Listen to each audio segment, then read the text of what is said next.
가정을 보전하라라는 제목으로 함께 은혜를 나누겠습니다.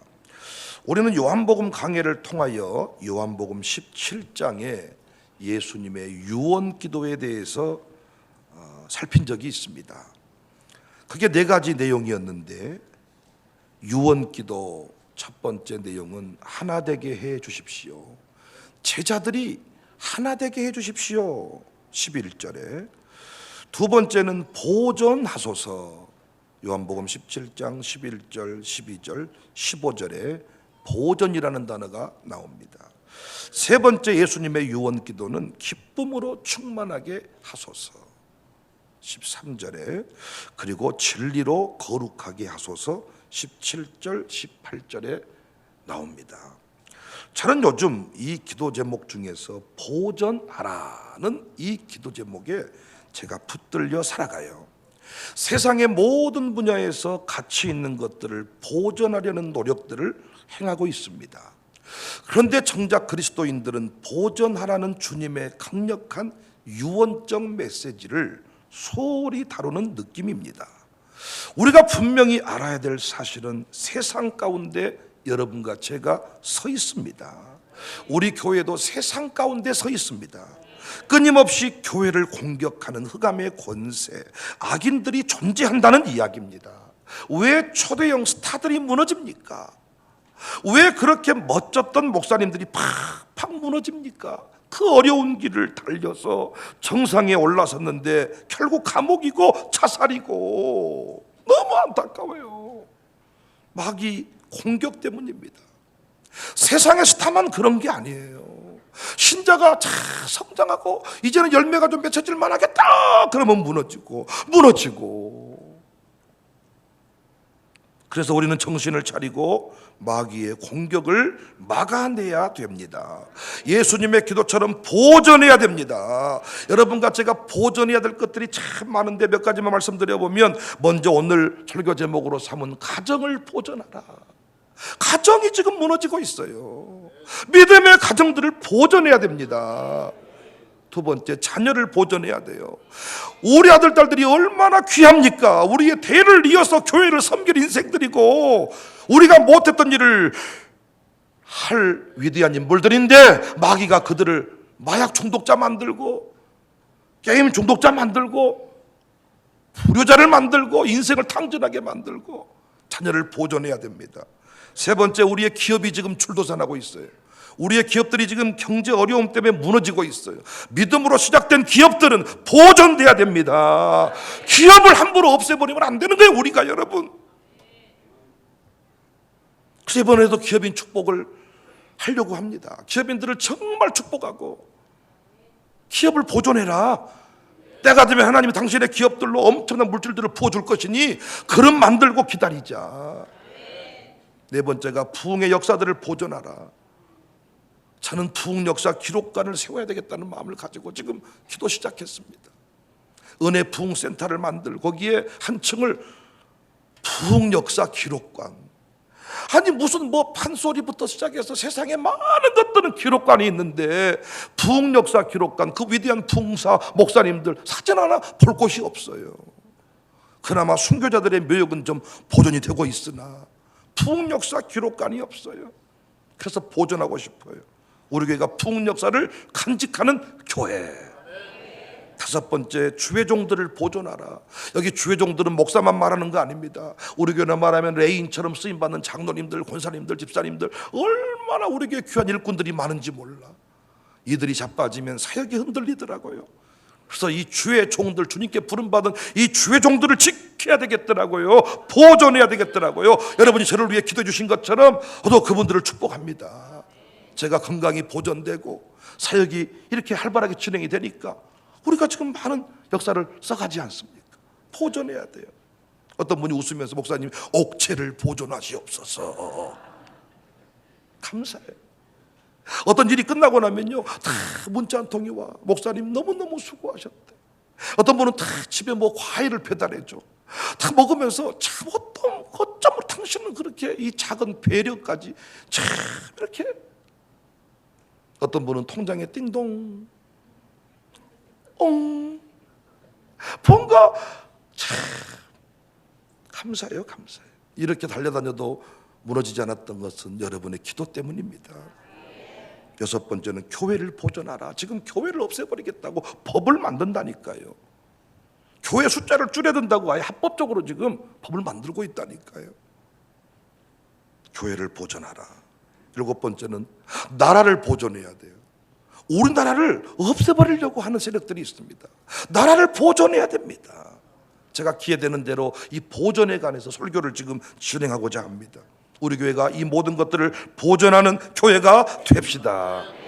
오늘 첫 번째 시간이에요. 가정을 보존하라.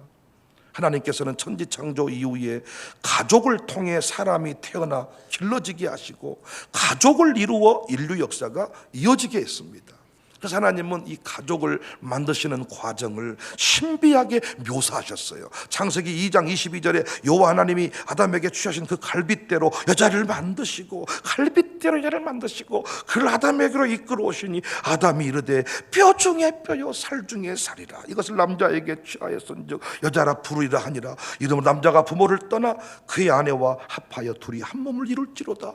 아담과 그의 아내 두 사람이 벌거벗었으나 부끄러워하지 아니하니라. 가족 이루는 이 장면을 얼마나 신비하게 멋지게 묘사해 주셨나요? 그런데 범죄한 이후에 가족은 가족의 죄와 그 누추함이 가장 노골적으로 연출되는 무대가 되고 말았어요.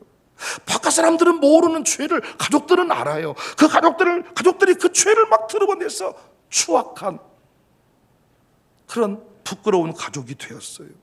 죄와 악독이 인간의 모든 삶의 영역에서 드러나지만은 그 중에 가족과 연결되어서 가장 극악하게 드러납니다. 상처받은 대부분이 가족들에게입니다. 요즘에는 그 아버지에게 성폭행을 당한 딸들도 있더라고요. 집안에서 말 못할 그 사연들을 가지고 사는 일들이 참 많더라고요. 최초의 살인사건도 아담의 아들들 사이에서, 형과 동생의 사이에서 일어나지 않았습니까? 이 시대의 아픔들이 다 가정 붕괴와 연결되어 있습니다. 가정 붕괴. 하나님은 여호와를 경외하는 자에게 복을 주시는데 가족에게 복을 주십니다. 누구에게 복을 줘요? 가족에게.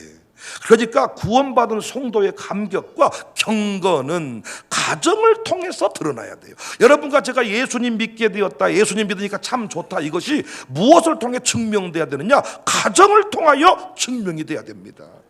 예수 믿으면 제일 좋은 게 암세포도 떠나가고 우울증이 떠나가고 맞는 얘기입니다. 그런데 그건 궁극적인 그림이 아니에요. 진짜 예수님 믿고 우리가 누리게 된 복은 가정에게, 가족에게 부어진다. 신자의 최고의 열매가 바로 경건한 가정의 회복입니다. 여호와를 경외하는 자에게, 하나님의 말씀대로 사는 자에게 하나님이 복을 주시는데 가정에게 복을 주십니다. 가족에 복을 주십니다. 우리 교회 안에서 이 회복된 가정의 모습이 많이 확인되고 있습니다. 청년들이 가정을 이루었는데 이 모습대로 살고 있습니다. 우리는 무너졌다가 돌아온 경우가 많은데 우리 자녀들은 양육을 잘했더니 이 모습대로 처음부터 출발을 하니까 얼마나 아름답습니까? 우리 교회가 회복된 가정의 모습, 복받은 가정의 모습을 전 세계에 소개할 수 있기를 바랍니다. 아멘. 그리고 이 가정들을 보존하십시다. 양육사님들이요, 여러분들의 사명이 이 아름다운 믿음의 가정들을 보존시키는 사명이 있는 거예요. 오늘 본문이 그 참된 가정의 모습, 하나님께서 의도하시는 참된 가정의 모습을 정확하게 보여줍니다. 이 모습대로 살고 있다면 계속 그 모습대로 살아가시기를 바라고 보존하시고, 무너졌다면 꼭 회복하시기를 주의 이름으로 축복합니다.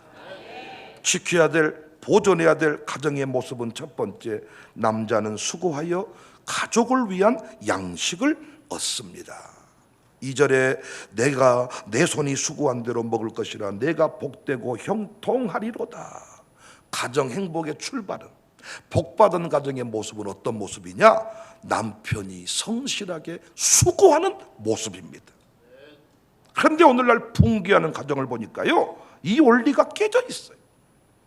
아내가 수고하는데 남편은 노동하지 않아요. 물론 몸이 아프고 특별한 경우를 말하는 거 아닙니다. 그런데 무슨 이유인지 남편이 땀 흘려 수고하지 않아요. 가족을 위해 양식을 가져오지 않아요. 물론 열심히 수고한다고 다 행복한 것은 아닙니다. 그 수고가 헛되지 않아야 돼요. 그래서 시편 127편에서는 매사에 하나님을 인정해라. 오늘 본문에서는 하나님을 경외해라. 어떤 남자는 세속적인 방법으로 큰 돈 벌겠다고 집을 나가서 연락이 안 된다는 분이 있어요. 내가 큰 돈 벌면 돌아올 테니까. 요즘 많은 사람이 한탕주의에 빠져 있어요. 아예 어떤 집은요, 부모님이 준 것만 가지고 먹고 살아. 노동하지 않고 일하지 않고. 다 불행해지는 지름길입니다. 직업은 귀천이 없어요. 무슨 일이든지 할 수 있어요. 단 말씀에 위배된 일은 안 됩니다. 그렇지 않다면 수고할 때 하나님이 형통케 하실 것이고 그 땀이 절대로 땅에 떨어지지 않게 하실 것입니다. 최고의 복이 우리는 잘못 이해돼 가지고 일하지 않고 통장에 돈이 딱딱 들어오는 이것들이 하나님 주신 복이라고 생각하는데 그렇지 않아요. 진짜 건강한 교회는요, 주중에 교회에서 놀고 먹은 사람이 많으면 안 돼. 진짜 건강한 교회는 다 주중에 열심히 일하고 11조를 벌어야 돼. 미국 갔더니 목사님이 그런 말씀 하시더라고요. 어떤 분이 들 잔디를 열심히 깎아요. 3년 동안 건강 회복 때문에 그렇게 하신 거예요. 근데 3년 회복된 뒤에도 잔디 계속 깎으려고 그래서 목사님이 no, 가서 돈 벌어 오세요. 가서 돈 벌어서 10의 1조 하세요. 그러면 전문업자한테 맡겨서 잔디 깎을게. 그래야 훨씬 더 폼이 납니다. 사람이 깎으니까, 우리 깎으니까 쥐 뜯어먹은 것처럼 들쑥날쑥 하더라는 거예요. 깎아놓은 자기만 은혜 받아. 모든 사람은 어째 여기는 쥐 뜯어먹어버렸네요, 어째 여기는 안 잘라져 버렸네요. 그래서 잔디 깎아놓고 시험에 들 수 있으니까 당신 열심히 나가서 돈 벌어오세요. 장로님, 나가면 돈 벌 수 있잖아요. 나가서 돈 벌어 10의 1조 하세요. 헌금하세요. 그러면 잔디 깎은 헌금하세요. 그럼 업자한테 잔디 잘 깎아 놓을게. 맞는 말이에요. 하나님을 경외해라. 경외하는 자에게 복을 주는데 손이 수고한 대로 먹게 될 것이다. 근데 오늘날 수고하는데 남은 게 없다 그럽니다. 제가 성도들 얘기 들어보았더니 열심히 수고하는데 남은 게 없대. 경제가 그만큼 어려워진 거죠. 그래서 예전에 20대가 했던 아르바이트를 50대가, 그래서 아들 나이하고 아버지 나이하고 같이 어떤 일자리를 놓고 싸우는 이런 상황이 생겼어요. 저는 이거 부끄럽지 않다고 생각합니다. 할 수 있는 일이라면 무엇이든지 최선을 다해야죠. 나는 우리 교인들, 우리 교회 남자들이 너무 좋은 게 가정의 일용할 양식을 위해서 여러 가지 모습으로 수고하고 있다는 거. 아내분들이요, 아들, 딸들이요, 이런 수고하는 아버지에게 아낌없는 박수를 보낼 수 있기를 바랍니다. 성실한 수고 중요한 거예요. 그런데 수고만 하면 안 돼. 쉼의 균형을 또 얘기해요. 시편 127편에서는 쉼을 더 강조하고 시편 128편에서는 성실한 수고를 더 강조해요. 어떤 것이 정답이냐? 둘 다 정답이야. 균형을 이루어야 됩니다. 일할 때가 있고 쉴 때가 있고. 저는 은퇴해서 연금이 나오는데도 너무 돈 하는 분들 보니까 또 짠하더라고요. 저렇게까지 해야 될까? 좀 교회 나와 주차봉사하면 안 될까? 은퇴했으니까 이제 연금이 들어오니까 너무 하는 것도 짠하더라고요. 열심히 일할 때 일하고 성진할 때 성진했으면 연금이 더 나올 것 아닙니까? 그럼 그거 가지고 봉사하고 헌신하면 사멸 될 텐데 그때도 적당히 일하고 은퇴하고도 죽으라고 하니까 조금은 안타깝습니다. 일의 노예가 되는 분들, 이런 분들 하나님의 이름으로 쉬어야 되고, 너무 쉬는 사람은 좀 일을 좀 해야 되고, 그래서 그 안식일은요, 엿새 동안 열심히 일한 사람에게 필요한 거예요. 완전 방전, 완전 충전. 그 주일이 너무너무 좋은 거지. 에너지를 쓴 사람들은 이 주일이 너무너무 좋은 거야.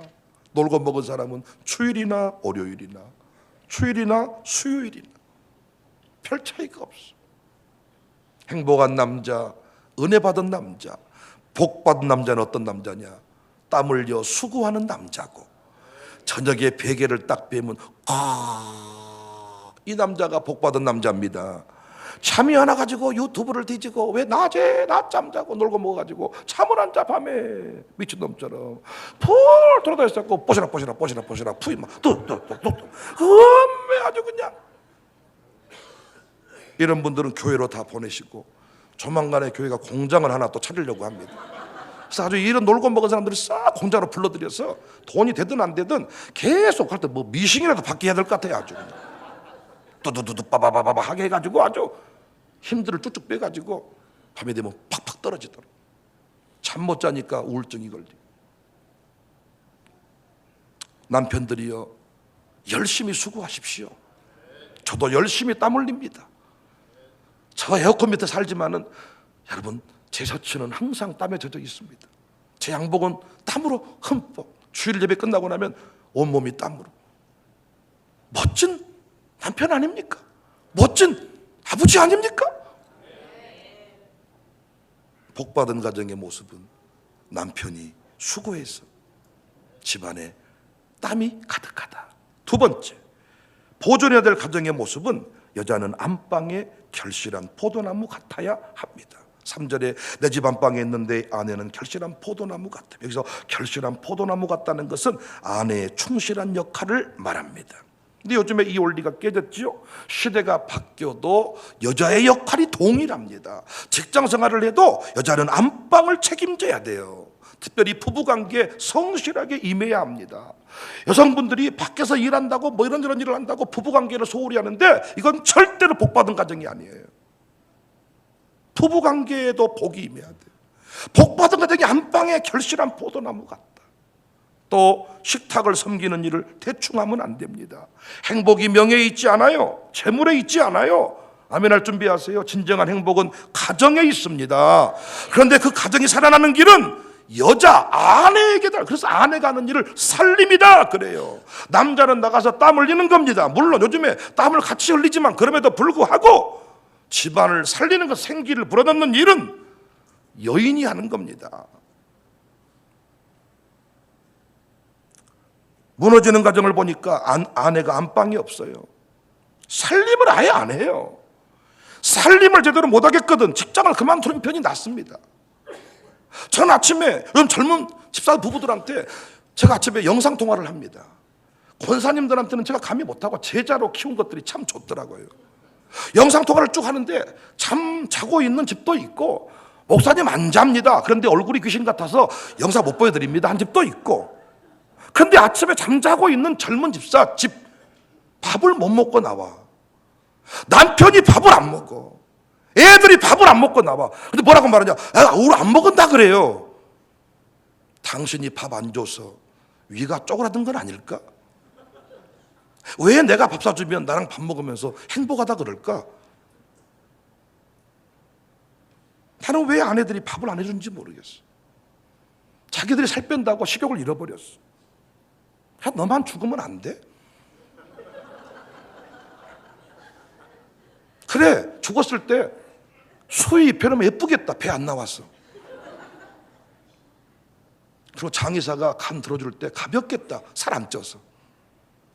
이 인간아, 특정 인간을 내가 두고 말하는 게 아니야. 요즘 젊은 사람들 보면 살림을 안 해버려. 안방에 있지 않아. 대통령도 하고 총리도 해야 되지만 살림해야 됩니다. 물론 가정을 안 하고 대통령 한 분도 계셨어요. 그러나 가정을 이루었다면 우리는 가정을 보존해야 된다니까요. 가정을 통하여 모든 것이 흘러간다니까요. 교회만 중요한 게 아니라 가정 없는 교회는 없는 겁니다. 안방에 있으라 그랬더니 늘 늘어져 잠만 자라는 게 아닙니다. 여자의 역할을 해야 된다. 여자의 역할을. 아내들은 식당 가 있고 찜질방 가 있고 목욕탕 가 있고 아이들 집에만 가 있고 180% 가정 행복하지 않습니다. 하여튼 아이들 집에 가 있는 이 권사님들 집사님들 하여튼 자기 남편 죽을 때 울기만 하면 내가 장난치 좀 감정이 들어갔네요. 죄송합니다. 아니 왜 자식 집에만 가 있습니까? 이 가정을 보존해야 됩니다. 그런데 여러분 남편을 또 가정 살림하라 그랬더니 하나님을 경외하는 것 대신으로 남편을 막 경외해버리고 부인 경외신앙도 있잖아요.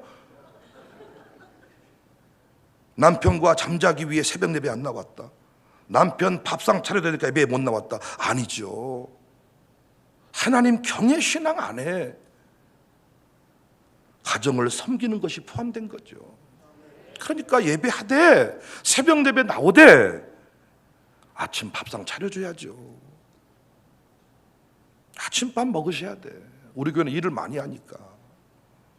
놀고 먹는 교회는 내가 봤을 때 몰라 두 끼 먹고 살아들지 모르겠는데 저희 교회는 아침 먹어야 돼. 남편들 아침 열심히 일하잖아요 다. 어떻게 밥을 안 줘?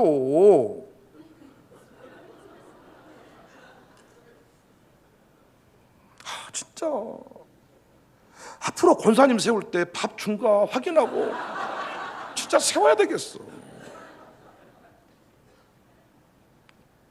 우리 교회 여자분들 진짜 누가 봐도 조금 이상해 보이는 남편이고 참 좀 믿음도 없어 보이는데 남편을 잘 세워가는 부인들이 많더라고요.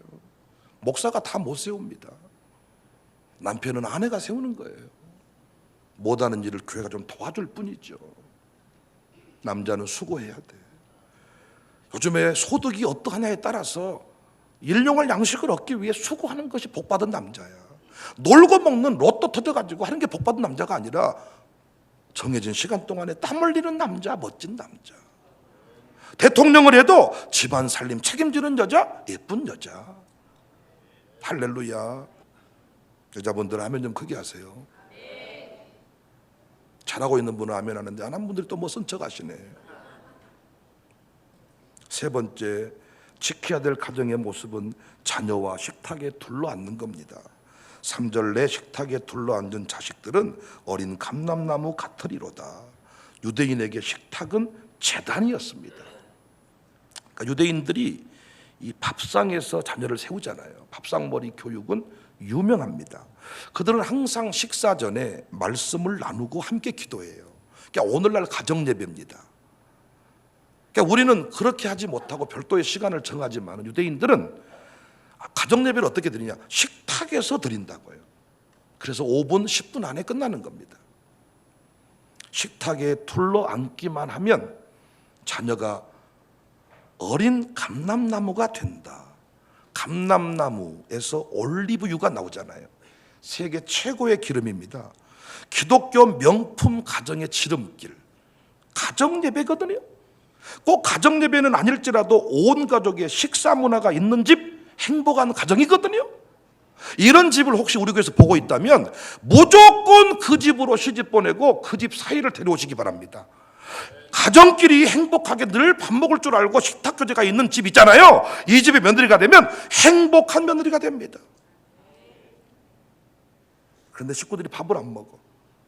그 집에 시집 보내지 마세요.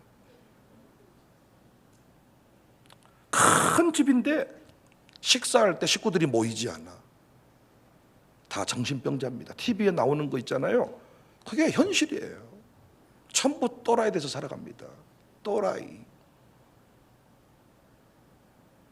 요즘 전 세계적으로 지중해 음식이 인기입니다. 올리브유가 막 첨가되고 올리브유가 혈관 안에 기름을 제거하고 피를 맑게 하고 아침에 누군가가 올리브유로 아침 입을 한번 헹구면 입냄새 안 난다 그래서 저도 열심히 하고 있습니다.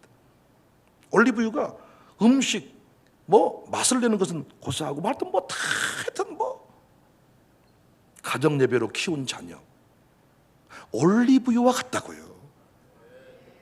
가정 예배로 키운 자녀. 그러니까 어떤 가정을 우리가 보존해야 되느냐? 가정에서 고마워라 임마누엘. 이렇게 가정 식탁 교제가 늘 예배가 있는 집. 이런 집 자식이 뭐와 같아요? 올리브유와 같아서. 이런 집 새끼들은요, 어느 모임에 가도요 다 잘 어울립니다. 샬롬스쿨에 가도 문제가 없습니다. 가족에서부터 문제가 없어야 밖에 나와도 문제가 없는 거예요.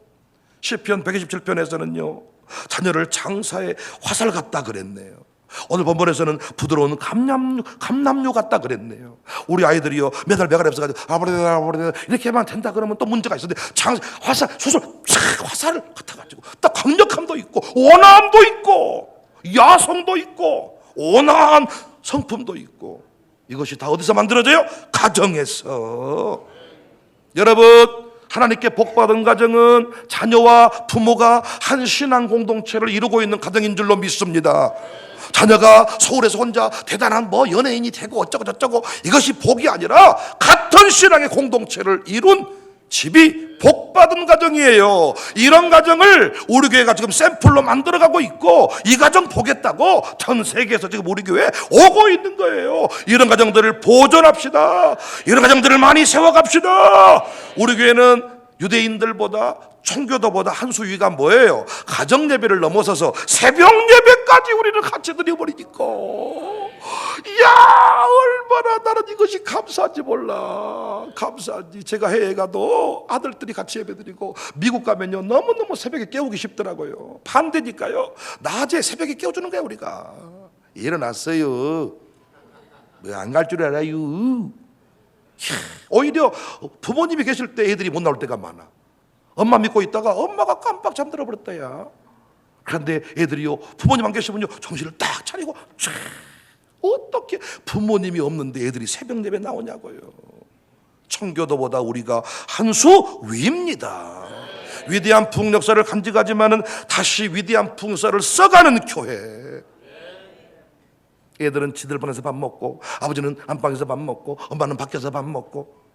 이건 진짜 저주받은 가정이야.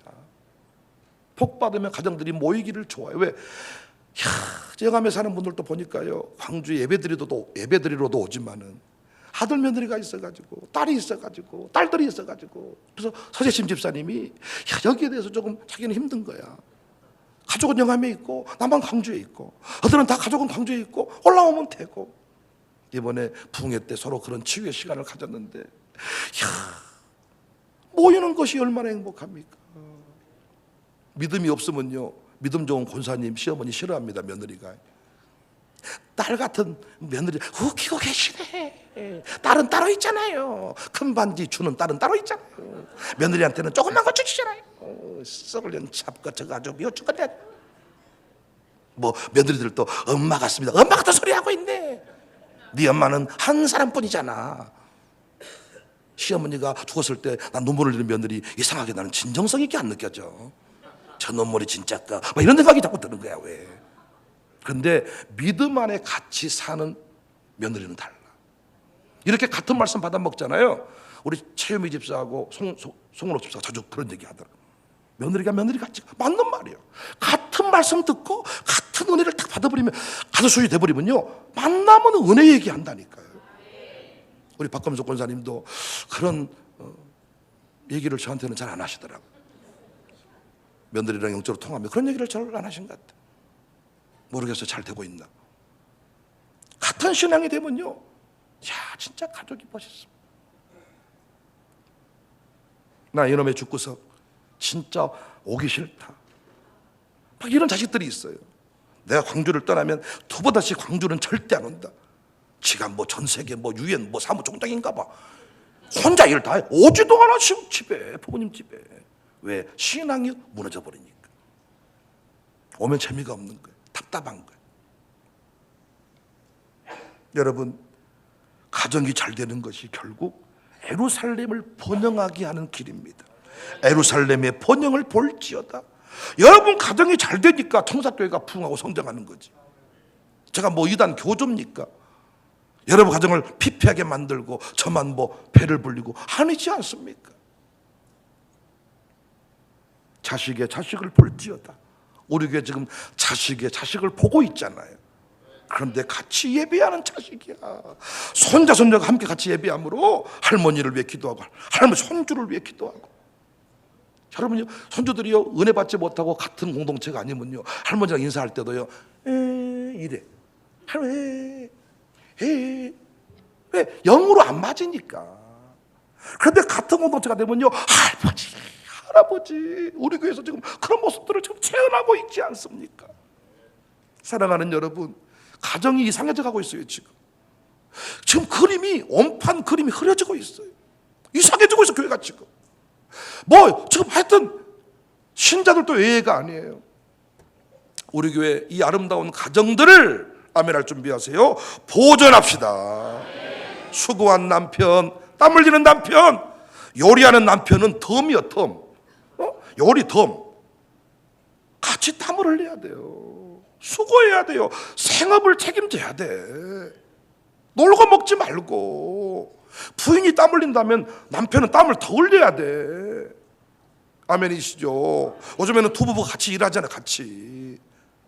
근데 아무래도 여러분, 생업의 현장은 남편이 책임을 지는 거예요.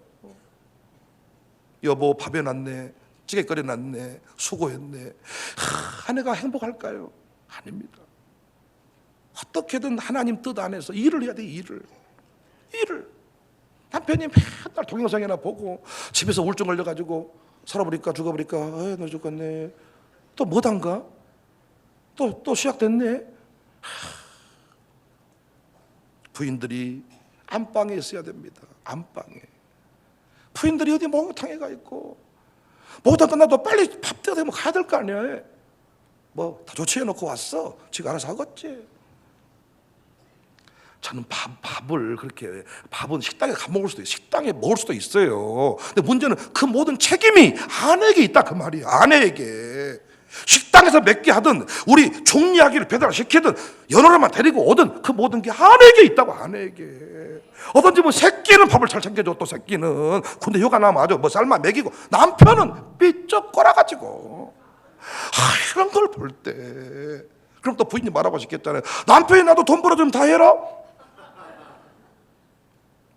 여러분, 그런 소리 하지 말고 믿음대로 하면 되잖아요. 그리고 가정이 예배 공동체로 뿔뿔이 흩어진 각자의 삶을 사는 게 아니라 예배 공동체. 그래서 우리 아이들이 감남유화 같아지고 장사의 화살 같아지기를 주의 이름으로 축복합니다. 이런 가정을 보존합시다. 가정을 지킵시다. 예수 사랑하시는 성경에서 배웠네. 우리들은 약하나 예수 권세 알노라. 날 사랑하신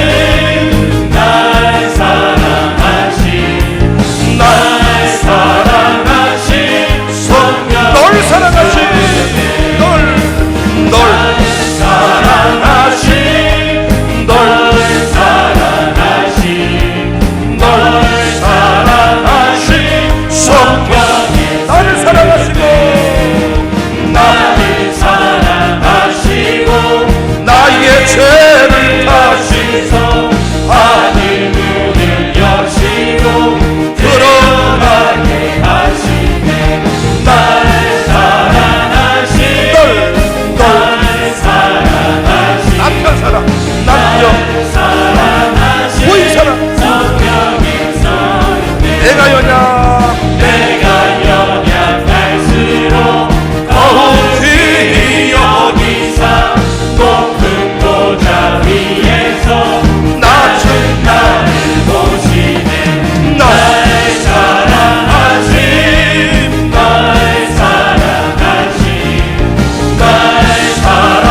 이곳에 주여 항상 인도하소서. 예수가 함께 계시니 시험이 오나 겁없네. 기쁨의 근원 되시는 예수를 위해 삽시다. 날마다 주를 온 가족이 섬기기 원해요. 언제나 주를 기리고 그 사랑 안에 살면서 딴 길로 가지 마. 날마다 주를 섬기며 행복한 가정 되게 도와주세요.